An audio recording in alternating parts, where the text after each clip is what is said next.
E foi ali, na sala da casa que eu paguei durante 4 anos, que eu disse a frase que ninguém esperava sair da minha boca. Com a voz firme, olhando diretamente para minha sogra Vera, para meu marido Felipe e para minha cunhada Patrícia, eu falei. E o silêncio que veio depois foi tão pesado que parecia que o ar tinha sumido da sala. Mas eu não recuei, porque pela primeira vez em 4 anos eu não estava disposta a engolir mais nada. Deixa eu voltar um pouco para você entender como eu cheguei nesse momento. Meu nome é Juliana, tenho 32 anos e trabalho como gerente de marketing em uma empresa de tecnologia aqui em São Paulo. Conheci o Felipe há 6 anos, em um evento de networking. Ele é professor de história em uma escola particular, e logo de cara me encantei pela paixão dele ao falar sobre o trabalho. Felipe é o filho mais novo de Dona Vera, uma senhora de 58 anos que foi professora a vida toda e ficou viúva há 10 anos. Quando a gente começou a namorar, eu achava a Vera uma sogra atenciosa. Ela sempre perguntava sobre mim, sempre estava presente. Mas depois que a gente casou, há 4 anos, as coisas mudaram. E mudaram rápido.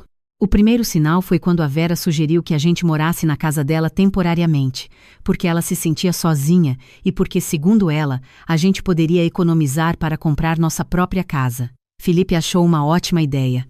Eu hesitei. Mas como era só temporário, concordei. 3 meses depois, eu percebi que para Vera, temporário significava para sempre. Toda vez que eu tocava no assunto de procurar apartamento, ela ficava magoada. Dizia que eu não gostava dela, que eu queria afastar o filho dela. Felipe sempre ficava no meio, pedindo para eu ter paciência, dizendo que a mãe estava se acostumando com a ideia de ele ser casado. Então eu decidi que se a gente ia morar lá, pelo menos seria em condições dignas. Propus reformar a casa, modernizar a cozinha, trocar os móveis velhos. Vera adorou a ideia. Até eu dizer que eu pagaria tudo, já que meu salário como gerente era 3 vezes maior que o de Felipe. Ali a Vera mudou de assunto rapidamente. Mas eu fiz mesmo assim. Gastei R$80 mil na reforma.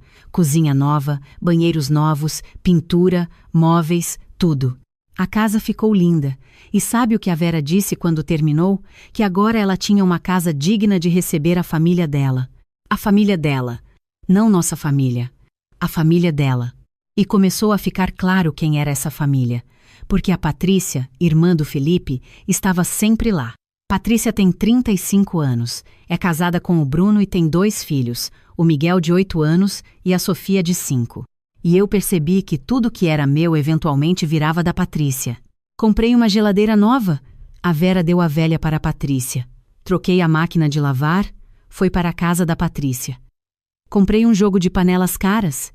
Vera emprestou para a Patrícia e elas nunca voltaram. Quando eu reclamava com Felipe, ele dizia que eu estava sendo mesquinha, que Patrícia tinha 2 filhos para criar, que o Bruno não ganhava bem. Mas não era só sobre as coisas materiais, era sobre como eu era tratada.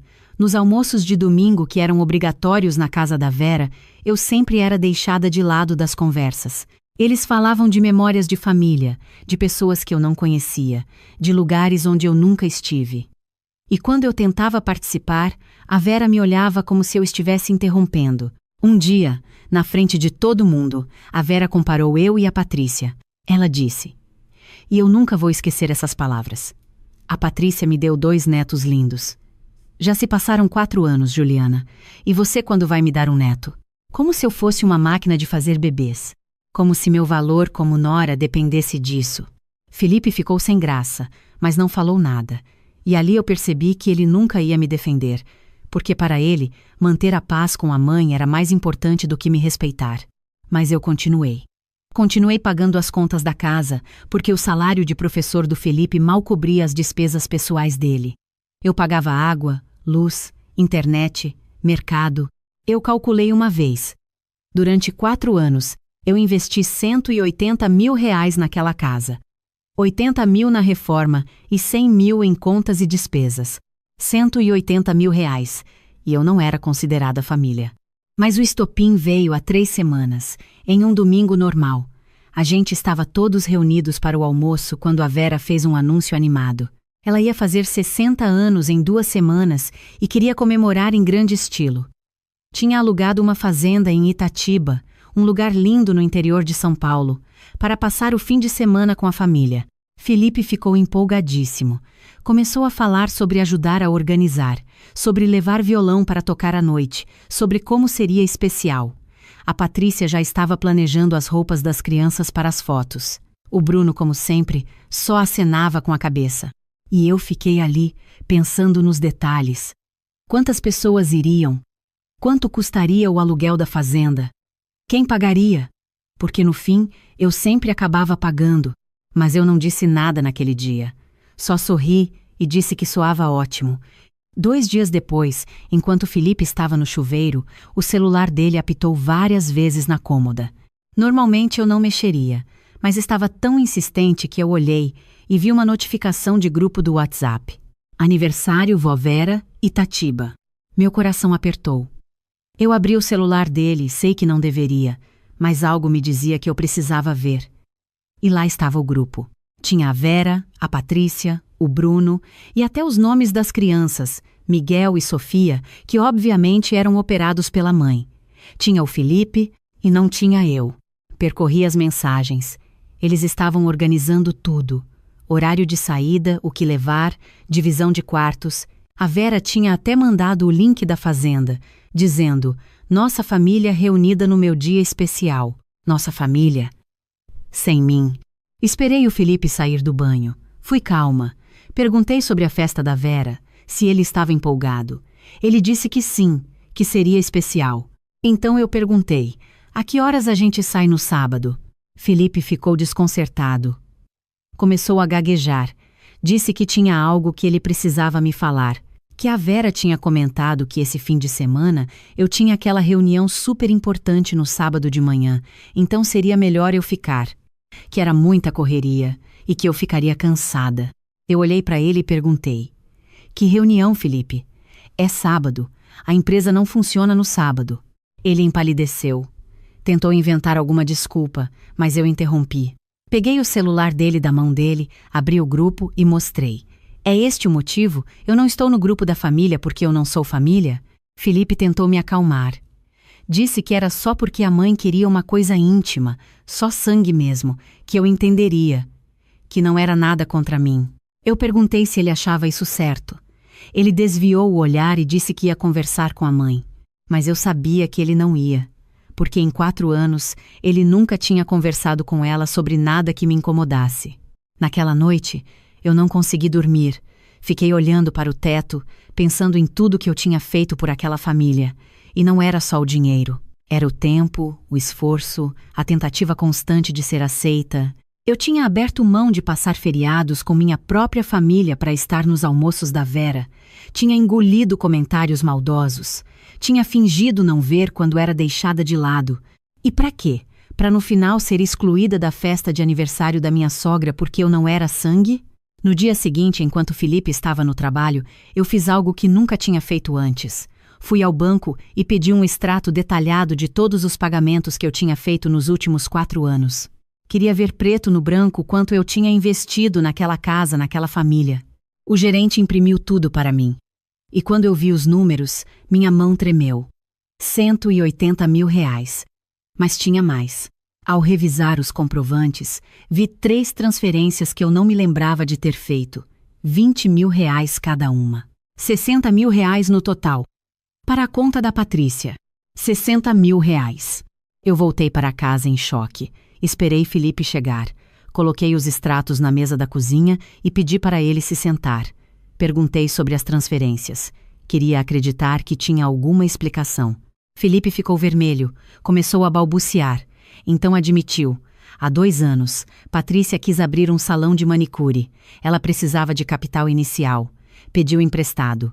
Felipe me pediu o dinheiro dizendo que era para uma emergência da mãe dele, um problema de saúde. Eu transferi 20 mil sem pensar 2 vezes. 6 meses depois, outro pedido. Mais 20 mil. Dessa vez ele disse que era para consertar o telhado da casa da Vera. Eu transferi. E 6 meses depois de novo. Mais 20 mil. Dessa vez para um problema no carro da Patrícia. 60 mil reais. E eu nunca soube que era para a Patrícia abrir o negócio dela. E sabe o pior? A Vera sabia. Felipe contou que foi ideia da mãe dele, que eu tinha dinheiro de sobra, que eu não ia sentir falta, que era para ajudar a família. A família. Aquela palavra de novo. Eu perguntei se a Patrícia ia devolver. Felipe riu sem graça. Disse que o salão não estava indo bem, que seria difícil. Perguntei se ele achava justo. Ele disse que família ajuda família, que eu tinha que entender. E foi nesse momento que algo se quebrou dentro de mim.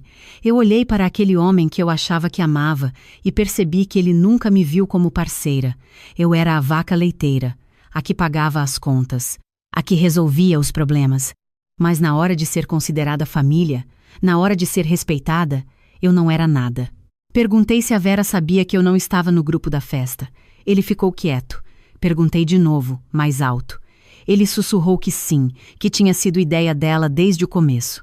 Que ela disse que era importante ter só a família verdadeira, que eu entenderia, que eu poderia ficar em casa cuidando das coisas. Como se eu fosse a empregada. Eu me levantei da mesa e fui para o quarto. Tranquei a porta, e ali, sozinha, eu chorei.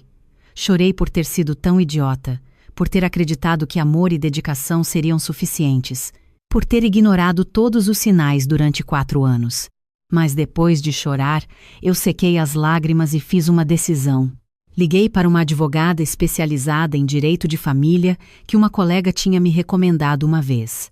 Marquei para o dia seguinte. Fui até lá na hora do almoço, sem contar para ninguém. Expliquei a situação toda. Os R$240 mil que eu tinha investido. A casa que estava no nome da Vera, mas que eu tinha reformado. O dinheiro emprestado sem meu conhecimento. A advogada foi clara comigo. Sem contrato, sem recibo assinado pela Patrícia, seria difícil reaver os 60 mil. Mas quanto à casa, como éramos casados em comunhão parcial de bens, e eu tinha comprovantes de todas as reformas e pagamentos, eu tinha direito sim. E ela me deu uma sugestão que eu nunca tinha considerado. A casa, apesar de estar no nome da Vera, tinha sido dada ao Felipe como herança ainda em vida do pai dele. Estava no nome da mãe só por questões burocráticas, mas legalmente era patrimônio do meu marido. E, portanto, 50% era meu por direito. 50% de uma casa que eu tinha reformado com meu próprio dinheiro. A advogada começou a preparar os papéis para a separação de bens. Disse que a gente podia fazer de forma amigável, mas que era importante eu me proteger. Eu assinei a procuração e saí de lá com um plano. Os dias seguintes foram estranhos. Eu agi normal. Ia para o trabalho, voltava para casa, jantava com Felipe, fingia que estava tudo bem. Ele até comentou que eu estava mais tranquila, que tinha aceitado a situação da festa. Eu só sorri. Na sexta-feira antes do fim de semana da festa, eu saí mais cedo do trabalho. Fui até uma empresa de self-storage e aluguei um box. Depois fui em casa e metodicamente comecei a separar as coisas. Roupas do Felipe. Roupas da Vera que ela guardava em um dos quartos. Documentos, objetos pessoais, tudo que era deles. Chamei uma empresa de mudanças express, que trabalha 24 horas. Às 8 da noite, quando Felipe estava em uma reunião de professores na escola, 3 homens chegaram com um caminhão. Em 2 horas, tiramos tudo. Cada roupa, cada sapato, cada objeto pessoal do Felipe e da Vera. Levamos tudo para o box de armazenamento. Deixei o recibo em um envelope em cima da mesa da sala. Depois, chamei um chaveiro. Troquei todas as fechaduras da casa. Porta da frente, porta dos fundos, portão. Fiquei com as chaves novas. As velhas coloquei também no envelope. E então esperei. No sábado de manhã, Felipe saiu cedo. Disse que ia buscar a mãe e seguir direto para Itatiba. Me deu um beijo morno na testa, como se estivesse fazendo um favor, e saiu. Eu escutei o carro dele sumir na rua. Então eu arrumei minhas malas. Liguei para minha melhor amiga, Camila. Expliquei tudo e pedi se eu podia ficar uns dias na casa dela. Ela disse que sim sem pensar 2 vezes, que eu deveria ter feito isso antes. Tranquei a casa e fui embora. O fim de semana passou devagar. Camila me fez companhia. A gente comeu pizza, assistiu filme, e eu finalmente consegui respirar. Era como se um peso tivesse saído dos meus ombros. Eu não estava ansiosa, não estava preocupada em agradar ninguém, não estava pisando em ovos. Na noite de domingo, por volta das 11 horas, meu celular começou a tocar. Era o Felipe. Deixei tocar até cair na caixa postal. Tocou de novo, e de novo. Na quinta ligação, atendi. A voz dele estava desesperada. Juliana, onde você está? Eu cheguei em casa e a chave não funciona. O que está acontecendo? Eu respirei fundo e falei, bem calma. Estou na casa da Camila. As chaves novas vão estar disponíveis na segunda-feira, depois que você assinar os papéis da separação de bens que a advogada vai te entregar amanhã de manhã. Silêncio do outro lado. Então ele explodiu. O quê? Juliana, você está louca? A gente pode conversar? Eu continuei calma. Felipe, eu não quero conversar. Eu quero os 60 mil reais que a Patrícia me deve. Ela tem 30 dias para devolver. Se não devolver, eu vou entrar com um processo. E eu quero que você assine o acordo de separação reconhecendo que eu investi 240 mil reais na casa e que tenho direito à minha parte. Mas você não pode fazer isso. Minha mãe está aqui, ela está passando mal. Ela não tem para onde ir. E ali, finalmente, eu disse o que estava entalado há 4 anos. Felipe, sua mãe me excluiu da festa de aniversário dela dizendo que eu não era família de sangue. Ela me usou durante 4 anos para reformar a casa dela, para pagar as contas, para bancar o negócio da sua irmã. Vocês me usaram, e agora eu não sou mais responsável por nenhum de vocês. Eu podia ouvir vozes agitadas do outro lado.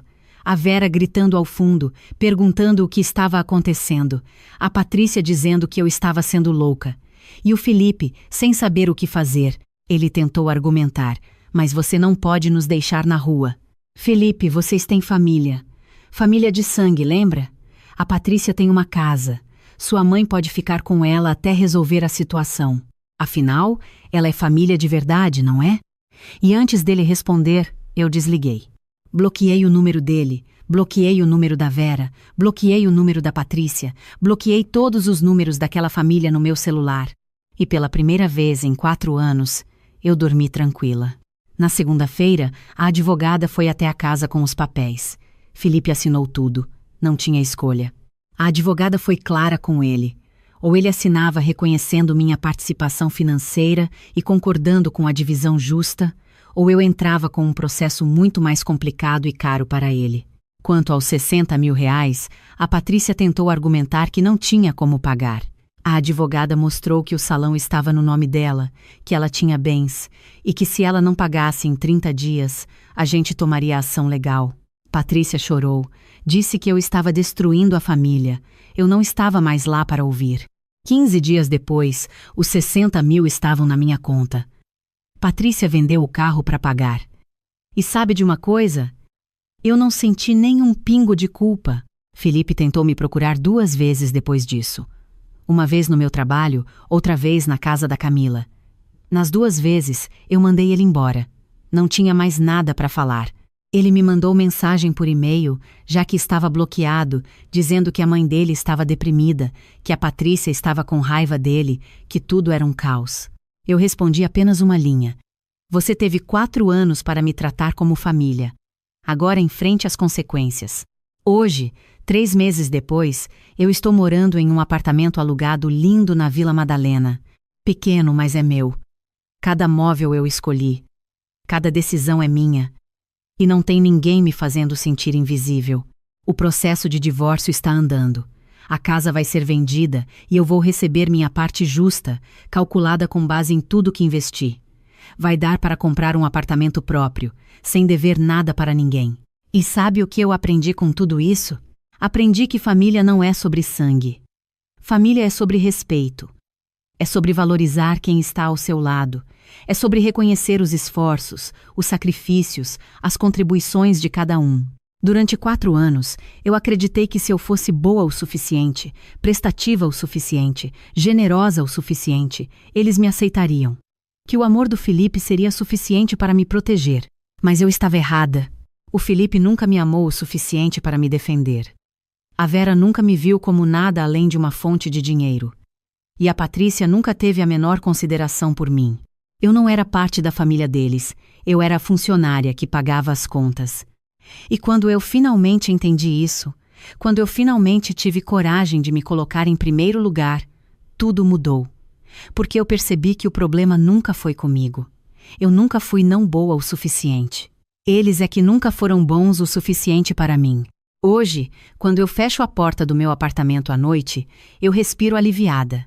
Não tem ninguém me cobrando. Não tem ninguém me usando. Não tem ninguém me fazendo sentir pequena. E se você está lendo isso, se você está em uma situação parecida, se você está se questionando se deveria continuar aguentando, deixa eu te dizer uma coisa. Você merece respeito. Você merece ser valorizada. E se as pessoas ao seu redor não conseguem ver isso, o problema está nelas, não em você. Não espere 4 anos como eu esperei. Não gaste R$240 mil tentando comprar amor e aceitação. Não silencie sua dor para manter a paz de todo mundo menos a sua. Coloque limites. Exija respeito. E se eles não conseguirem te dar isso, tenha coragem de sair. Porque no fim, a única pessoa que vai estar com você para sempre é você mesma. E você precisa ser sua própria prioridade.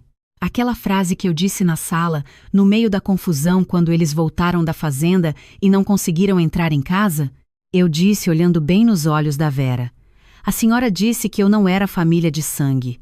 Então eu decidi que vocês também não são mais minha família. De jeito nenhum. E foi libertador. Hoje, eu sei o meu valor e nunca mais vou deixar ninguém me fazer esquecer disso.